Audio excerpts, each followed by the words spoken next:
Welcome back, everyone, to the Ahsan Raza podcast. I've got my returning guest and very good friend, Zamir from Advent Legal, who's joining me today online to discuss a very, very important and crucial and relevant topic, power of sales. So I'm sure that word, that sentence has been floated around to many of you, but a lot of us don't really understand what that exactly is. Me and you, Zamir, we recently did a deal for a client where it was a power of sale. So we'll get into that as well later on. But for our listeners and audience, just kind of let us know exactly what is a power of sale and what are some of the risks and what are some of the aspects to look out for in this sort of deal. Sure, absolutely. So, power of sale, it's a legal mechanism that allows the lender to sell the property with the owner actually maintaining ownership of the property, but it allows the lender to sell the property as a result of a default by the borrower, right? So it's a lot there. So I'll kind of expand on that a little bit, but essentially, when the borrower most often defaults on a payment, for example, or sometimes people don't realize you could default in many ways. It doesn't necessarily have to just be you missed the payment, right? Sometimes you may be using the home for a purpose for which you didn't obtain the mortgage for. So you buy we saw this a lot during the COVID time where people would buy a house, get a mortgage, demolish the house, build Mm. something on on top of it, right? Or you see sometimes they buy a house and they're using it for commercial purposes. There's even cases where someone will buy a house and they just don't take care of it, right? They have tenants in there that are just destroying the home or something like that, and the lender finds out.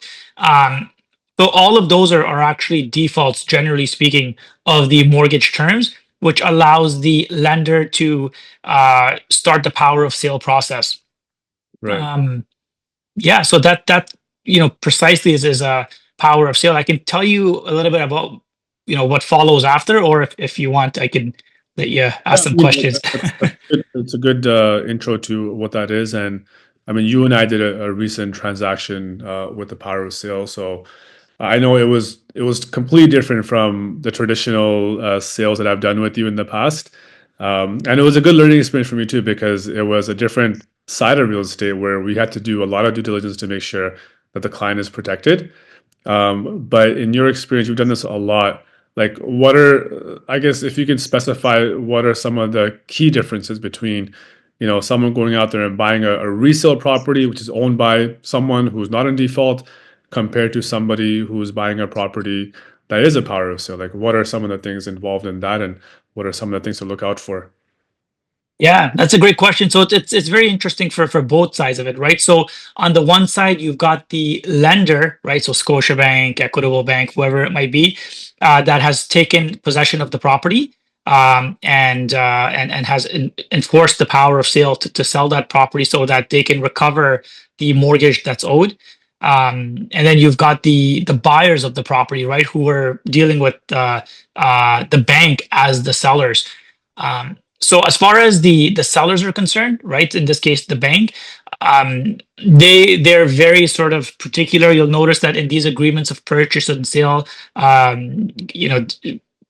being different in the regular agreements of purchase and sale, they've got a lot of clauses in there. I mean, you'll see often things that are just completely out of the ordinary, like on a residential property, they'll say, plus HST as opposed to including HST. We see that a lot, which is not the case. But again, the banks just, it's a little bit of overkill in terms of the types of things that they want in there. So, if you see something like that, generally speaking, unless it's a commercial property, it's going to include HST, not B plus. Yeah. Um, in terms of the condition of the home, in the traditional agreements of purchase and sale, you'll see something like being sold as is, right? And the bank agreement of purchase and sale, you'll see 5 pages of, as is. You're responsible for really, like, any issues with the tenants, to damage to the property, and so on and so forth. So it can be a little scary. Sometimes they'll even have clauses in there saying if there's like property tax owed, the buyer is responsible for that, and so forth. A lot of times, this stuff is negotiated between the lawyers, but yeah, that's definitely some differences. One other thing that is important to mention is because again, there's a difference between foreclosure and power of sale, right? Foreclosure, the bank has actually received a court order to take ownership of the property to proceed. Power of sale, they've just taken the power to be able to sell the property. And the key distinction there really is because the ownership hasn't actually transferred, if the borrowers are able to fulfill their obligations to the lender, so in most cases, this just means paying the mortgage in full. So if they're able to fulfill their obligations completely, then they can actually take possession of the property again, right? Which for the buyer is not great news, right? They're obviously anticipating to move in there. Doesn't really happen too often, but it is possible that they pay off their debt and by refinancing or something and take the property back. Yeah, because I remember when we were doing this transaction like 2 months ago, you had mentioned that to the clients and myself, just to manage expectation and say, look, you got the house, but if there's a scenario where the seller comes back and is able to pay off any debts, there's a chance that he can get the house back, and we're kind of back on the drawing board, right? That's Uh, right. which was really interesting because that wouldn't happen in a traditional sale, right? Once Absolutely. once it's firm, it's a done deal, and it would be a breach of contract if one party would decide to do something, or back out or retake the house. But this is something where I found interesting because you do this a lot. So how do you manage the expectation from the buyer to the buyers, and what do you tell them? Because it's hard, right? As a buyer, like you're getting a good deal, but you don't know you got the house until you have the keys in your hands, right? That's right. That's right. It's yeah, that anxiety it exists. Honestly, even if it's just a regular sale, Yeah, until the keys are in the hands, there's always a little bit of anxiety with the yeah, buyers, which is normal. I'm a real estate lawyer. When I'm doing my own closing, my own personal closing, even I have the anxiety. So it's yeah, perfectly normal. But of course, it's heightened a little bit with the power of sale. Um, the one thing I tell the clients just to give them a little bit of peace of mind is for it to reach the stage where the lender has proceeded with a power of sale, a lot has happened. Now, yes, technically speaking, they're in breach. There's a waiting period of 35 days that the lender has to comply with after they give the notice of the power of sale to proceed with actually taking action to sell it. But in reality, usually a few months have passed by, right? The existing owners have had the opportunity to try and seek a refinance of the property and so forth. Very unlikely that in all the years I've done this, I think there's probably only been one case where the existing owners actually decided to take the property back, like they found a way, but it's yeah, very, very rare. yeah. And then I know you had also mentioned in our transaction about things like appliances and how like you can't really in the contract you can't really put the appliances included because maybe the sellers will come back and take that with them, and so you're really just taking the property as is. And so what you did was really nice with my clients is that you sort of managed those expectations and told them that, look, there's a scenario of this can happen, so make sure you have a budget for this stuff. And luckily when we got the keys, the place was still in good condition, the appliances were still there, and thank God. But at least we had the heads up, which I think would have been a big surprise for someone else who wouldn't have known, right? Absolutely. Yeah, you're completely spot on, right? I mean, generally speaking, what for someone to get to a point where they aren't able to pay their mortgage, they've let the house deteriorate, right? If the roof needed to be replaced, that's not a priority. If tenants are there, I've had closings where the tenants just won't leave, so that they spent 6 months trying to evict the tenants. I've actually had one recently where it was a power of sale, and somehow the original owners who were already evicted from the property had found a way to get back in there, took everything out, took the fridge and stove, whatever was left, right? So, there's no liability on the sellers for any of that, or for Yeah. the bank in this case. But once the buyer gets the key and they change the locks, then it's at that point there's no risk, right? Or are there any things that can expose them Yeah, afterwards? once they get the keys, you're exactly right. There's no it's been transferred. It's not going to transfer back. But it's really until that final hour, Yeah. until 5 p.m. on the day of closing, that the sellers can, if Yeah. they pay their debts, recover the property, right? And when I say debts, I'm including a lot of things, right? It encompasses the mortgage, of course. And maybe in another podcast we can talk a little bit about more of the penalties that sometimes the lenders enforce. But you've Yeah. got sometimes 3 months interest penalty and legal fees and a bunch of other stuff. So very Yeah. difficult to pay that off. So we talked about the buyers. Talk about the sellers who are unfortunately going through the power of sale. When the bank sells it as a power of sale, how does it work when it comes to pricing that house? Like, do they have to price it at market value in order for them to give the seller back what he earned? Like, if there's any profit, like how does that work, and who decides that? That's a great question. Yeah, so the Mortgages Act actually decides that, and they do generally follow. I've had some situations which they haven't followed the rules exactly, but they have to get two appraisals. They have to sell it at market value, right? And this is something that they'll have to be able to prove to the court if it comes down to it, right? If the borrower disputes anything, so. Really, there are in most cases, especially if you're dealing with the big banks, they really to the black letter followed the Mortgage Act, and so they followed the proper process. But it is sold at market value. It's not like you here in the U.S. where a home is going through a power sale or something, and you get it like at a substantial discount. It's just Okay. not the case. They've got to put it on MLS. They've got to do the appraisals. They've got to follow all those processes. So, what are some of the? I always hear people asking me, can you find me a foreclosure property? That's different from a power of, so like you mentioned, but a foreclosure is something where I think somebody can really get a steal of a price, correct? Or is that I'm not sure. Yeah, I mean, I think you see it in the U.S. where the rules are a little bit differently, but here we do have better consumer protection. gotcha? So it's not really the case. And what one I'll tell you, one of the main reasons why it's not the case here is what they have to do, what they're required to do, is to sell the property at the highest price based on the market conditions, right? So that's why you've got to do the appraisals and so forth. Yeah, And then you've got to pay the debt, right? So, first, of course, the priority is the first lender. So let's say in this case, Scotiabank.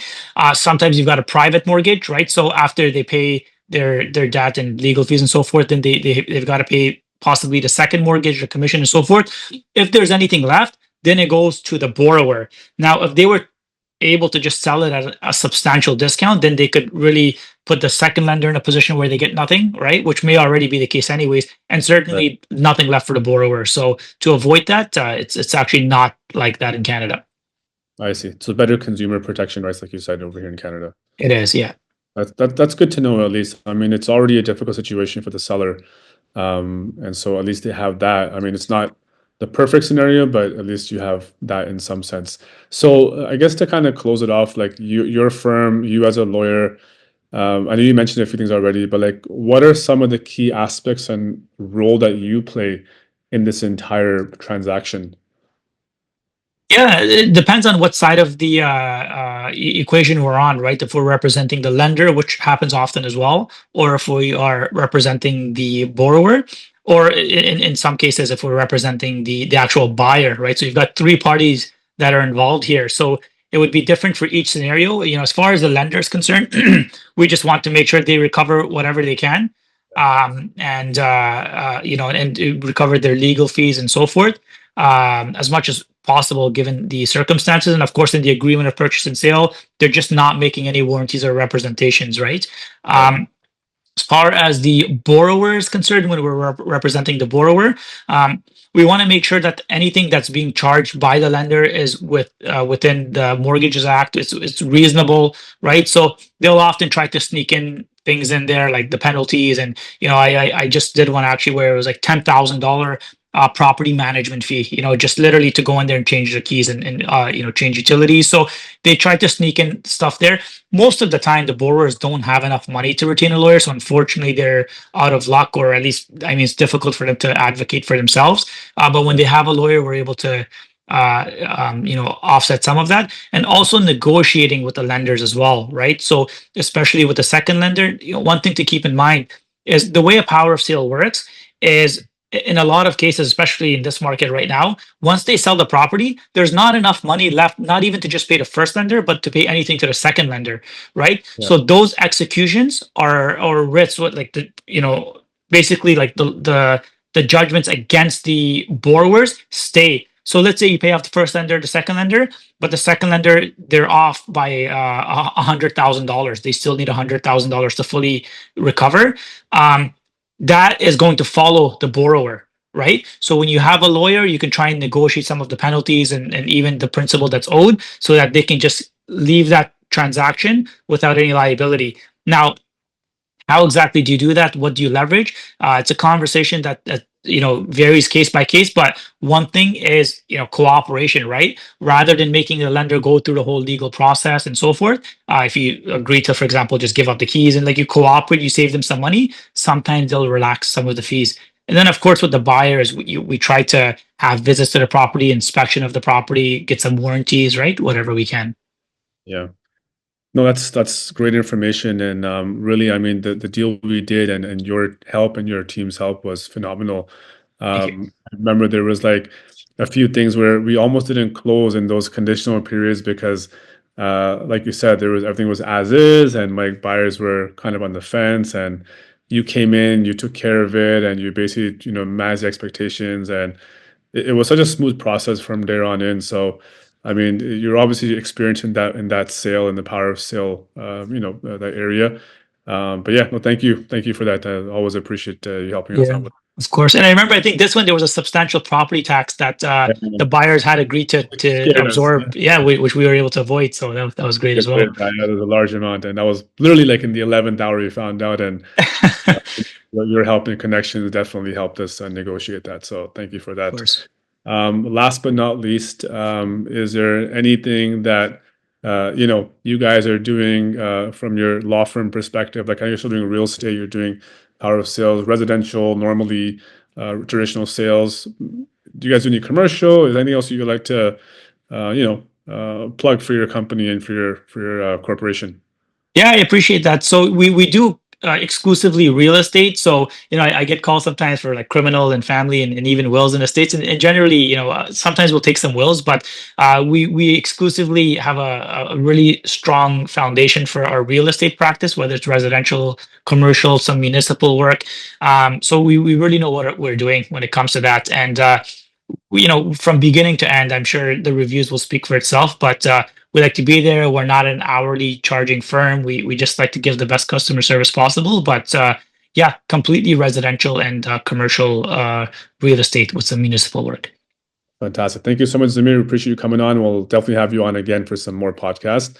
And if you have any questions about how the power of sale works, if you need more details and more information, reach out to Zamir or his team, and they'll be happy to assist you. If you're in a situation where you're on either side of the party for the power of sale and you need help and you're looking for help and honest advice, this guy's the man. So reach out to him, and he'll be more than happy to help you out.